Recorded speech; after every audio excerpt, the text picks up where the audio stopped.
Island. They're coming back. Oh yeah. See the golf shirts now? We good? We're live? What's going on, Hey, we're everybody? back. We're back by popular demand, How long right? has it been? God, over a year maybe? It's been a while. Well, we survived COVID, right? Right. So before we start rambling, I'm going to introduce my friend here, Tom Colseri, with landmark title. Thank you, Dave. Happens to be a golf PGA professional as well. That's why we're in Mountain Shadow Golf Resort at the base of Camelback Mountain. Yeah. Which is right there. I wish we could show it to you, but it wasn't going to work. We got some nice golf memorabilia in the back though, so you get the idea. We're in a country club right now. So yeah, we survived COVID. Yeah. Yeah? Never had it. You never got it. Did I gain weight? Yeah, probably. Yeah, so we're back. It's been a while since we did one of these videos. We're just trying to get back into the groove, get back in the swing of things. Lots happened in the last. Lots changed. year. Market's starting to change a little bit too. We're seeing a lot more inventory come up. But Inventory has gone up what? 300%? Yeah. 200%? a lot more for sale, a lot more opportunity. But before we get into the real estate thing, Tom, why don't you talk a little bit about Landmark golf Title. world? Yeah. Landmark, we're strong. We have a lot of offices in town, and I represent the North Scottsdale office in Kierland with our branch manager, Noreen Konechny. And really excited to be on the team about a year now, and we just offer all the services and more. We're very good at communication and getting ahead of problems before they happen. You guys can attest to that. Yeah, We've done business absolutely, together. absolutely. So just a great office team, staff, and it's nice now for me to show a little bit of my golf expertise and be able to help clients with golf community information and things like that. So appreciate you guys giving me the opportunity to be with you. You know, what's funny about golf, before COVID, right, the industry wasn't dying, but I mean, it was struggling, right? Yeah, I heard it described as a water bucket with a small hole in it. Yeah. And so, losing players each year to the tune of just under 1% per year. And that's kind of where it was. COVID plugged up that hole and added some buckets. Sure. It's absolutely unbelievable what happened during COVID, not just with golf, but with real estate. I mean, everyone wanted to go outside, so golf just exploded, didn't it? That with hunting and fishing, hiking and biking, boating, RVing, anything that had to do with being outside. And then, of course, adding the healthy element of walking and some social activity with family and friends. Yeah, golf was a big beneficiary of COVID. Well, and I bought 2 buckets during COVID because the gyms were closed and Right, you right. couldn't go anywhere. He would walk up and down the stairwell in the office. Oh when yeah. everything's So closed. I'd go to the office because the office was pretty much closed. I mean, Yeah. our office was open, but the building was empty. So the gym was closed, and it's summertime.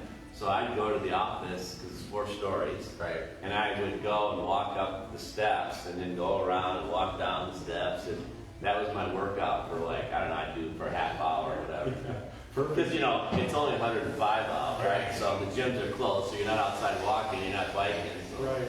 I guess you go to the mall, but people do that, mall walkers. Yeah, that's right. Any place to get exercise, but yeah, golf and anything outdoors obviously had a really big uptick. And so rounds and revenue are good at all the clubs, and we can talk more about that later, but the golf business is healthy, for sure. Well, and that's what happened with real estate. Mhm. We all thought market's going to crash. Oh my God, no one's buying any houses. And it slowed down for what? 3 weeks? A Something month? like that. 3 maybe? weeks, yeah. Maybe a month, 2, let's say 2 at the max. All of a sudden it just exploded. Yeah. Everybody was out trying to buy a house. Everybody. It was the most unbelievable thing I've ever seen. Yep. And none of the experts predicted that. No. Everyone thought this was going to be it, man, the market's going to just tank, and it did the exact opposite. Exact opposite. It was unbelievable. And didn't you find that the people that were buying at the time were looking for that home because they knew they were going to spend more time there? They might work out of the house for the first time. They can work remotely from anywhere, so why not make it Sure. a special place that they Right. end up purchasing? Sure. And that same guy we're talking about, he's playing golf on Wednesday afternoon because he's getting his work done. He's Right. working from home. He gets his work done first, we'll say. Let's give the guy some credit. He works really hard, no interruptions other than the dog maybe. Yeah. Sure. The UPS man when he shows up, but then he's out playing golf. And he wants to continue to play golf, even if his employer wants him back. Sure. So he's going to stick around. And I think it was interesting too, because everyone wants the house that all the walls were knocked out, right? So you got this big huge open area. Yeah. Well, I mean, people still like that look, but now that more and more people are working from home, they don't necessarily want that anymore. Maybe they want that wall over here, that walled off that den, because that could be their home office. Sure. So that trend, I don't think it's changed completely, but it has.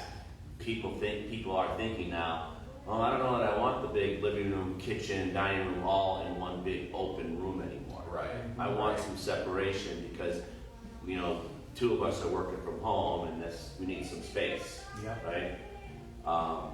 But that's why it boomed, right? Sure. People all of a sudden are working from home, and all of a sudden there's all these dumpsters out and remodels. I got a buddy of mine who's a remodeler, did my kitchen a few years ago. They don't know how to handle all the business they have. Mhm. Yeah. Mhm. Yeah. Wow.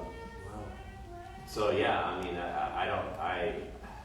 it's crazy. Renco's a remodeler, so if you want to give them a call. Yeah. Shouts out to Renco. Appreciate Yeah. you guys. Scuba over there. Yeah. Give Scuba a call. So,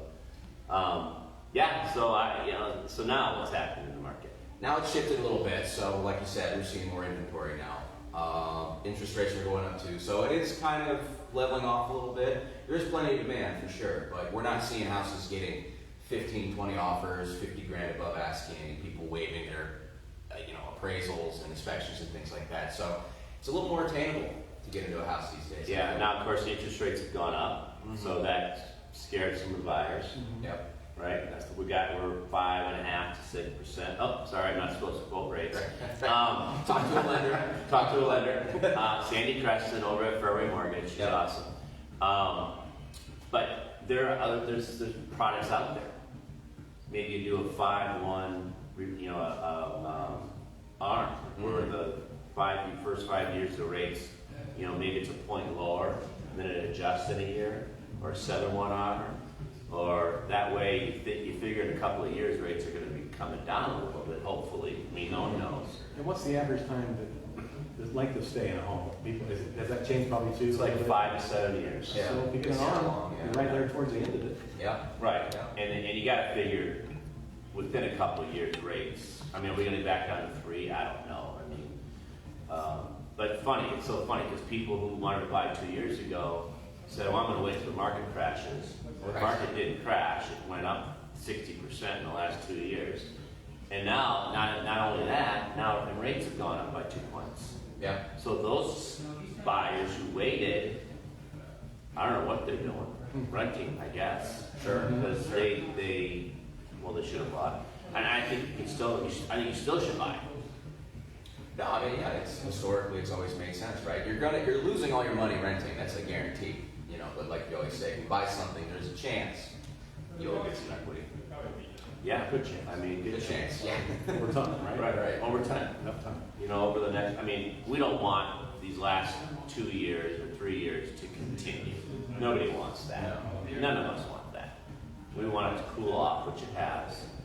Inventory's gone up. Inventory's gone up, so buyers can have more to pick from. That's good. Stuff under 500,000. If it's a decent house, it's still getting multiple offers. Sure. Maybe it can get 10. Maybe it's only getting 4. Right. But the higher price stuff is sticking around a little bit. Sellers need to think about how they're going to price it. Mhm. They're not going to get that make me move price anymore. Right. Right. Absolutely.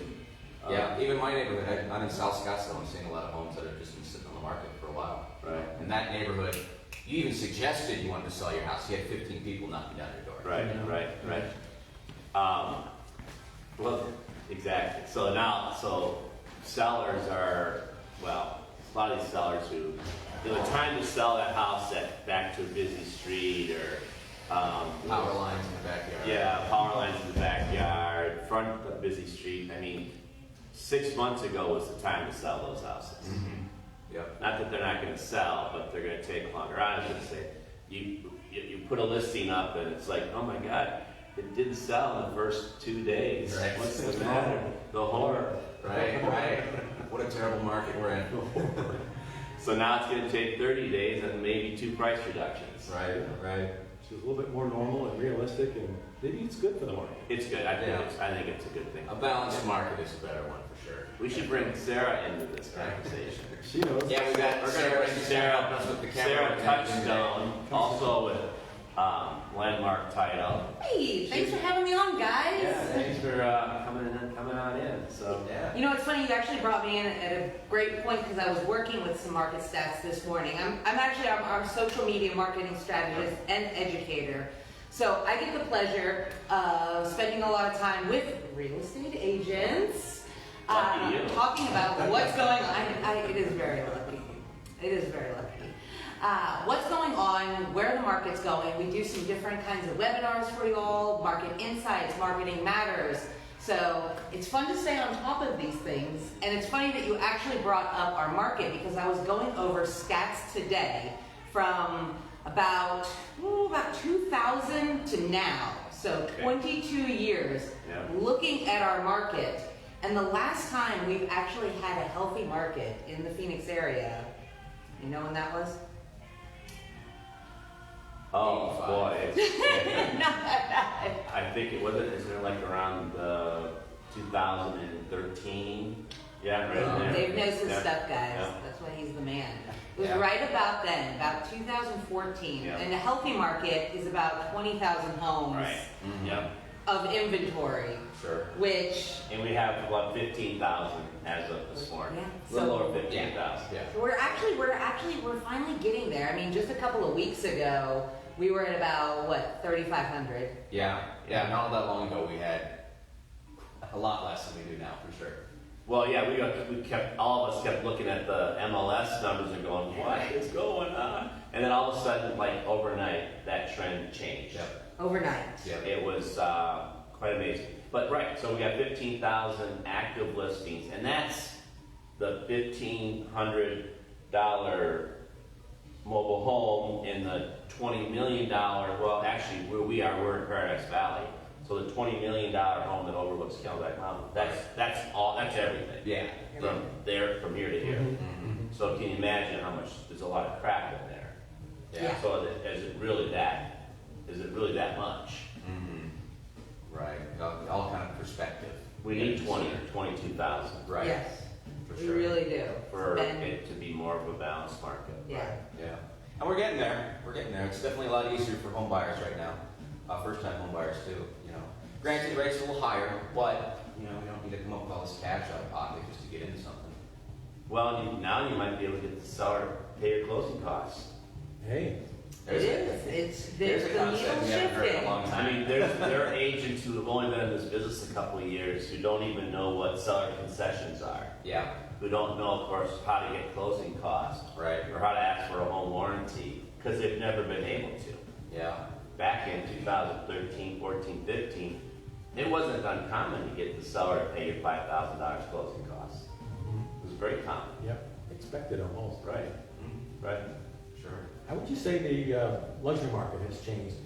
Any major differences there from the regular market and the golf communities? Yeah, the over $1 million stuff is definitely, it's cooled off.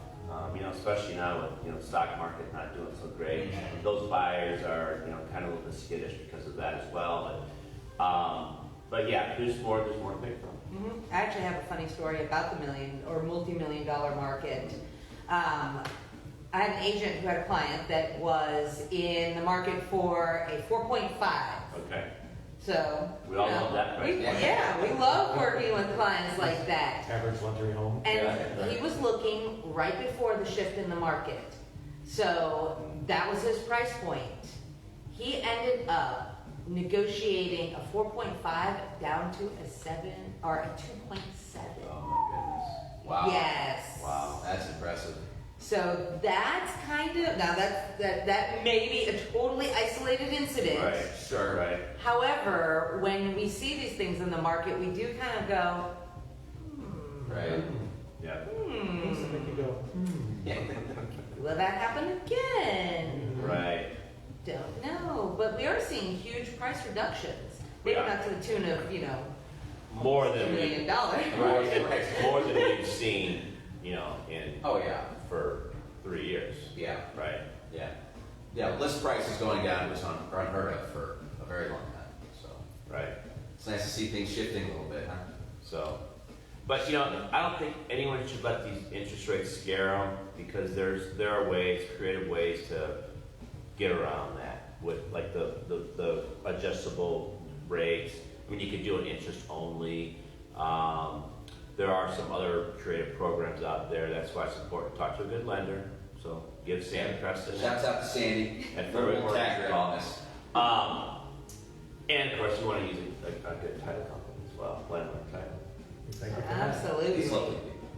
Lovely. So, Tom, talk to us a little bit more about golf. So one of the big questions, the big topics right now is this new tour called Yeah. the LIV Tour, or often referred to as LIV. Yeah, You know what those initials stand for? I do actually. A lot of people don't. I cheated. I googled it.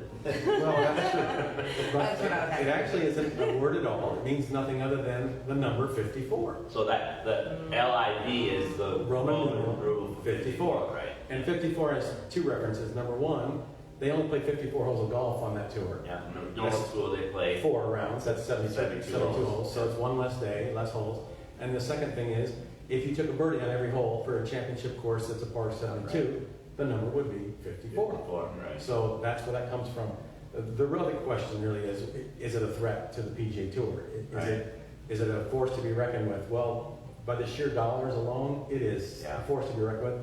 They've got, I think, 7 of the top 50 top players right now. That's a big number. They just got a couple big names here. So they're here, and they've got money, and evidently money to last, to burn. Sure. But I just don't see it. People in the business like me.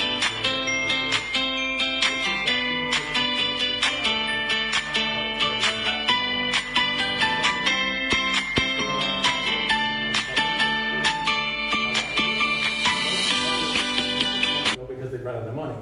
This one where it's sourced, maybe not. Maybe it'll stick around. Sure. Yeah, I mean they print money over there in They Saudi do. Arabia, don't They they? do. I mean they drill it out of they suck it out of the ground, right? And for the up and coming player, whether it comes from a developmental tour or out of college, he wants his name on the U.S. Open trophy. He'd love to have those dollars from the LIV Tour, but he's not going to get invited, number one, unless he's one of the top players. And secondly, Oh, right. he wants to be on this established tour to establish himself or herself. The LPGA Tour is also in the same boat when it comes to money, and purses are going up. That's a good thing. There's Yeah. been a response from the PGA Tour, which is closely working with what was used to be called the European Tour. Right. It's a new name now because it's got a different sponsor. But they are increasing purses and trying to be more attractive and, respond as best they can. So. Right. Well, I mean, yeah, the purse is $20 million for 25. or $25 million, right? Format, they do the shotgun start and all that.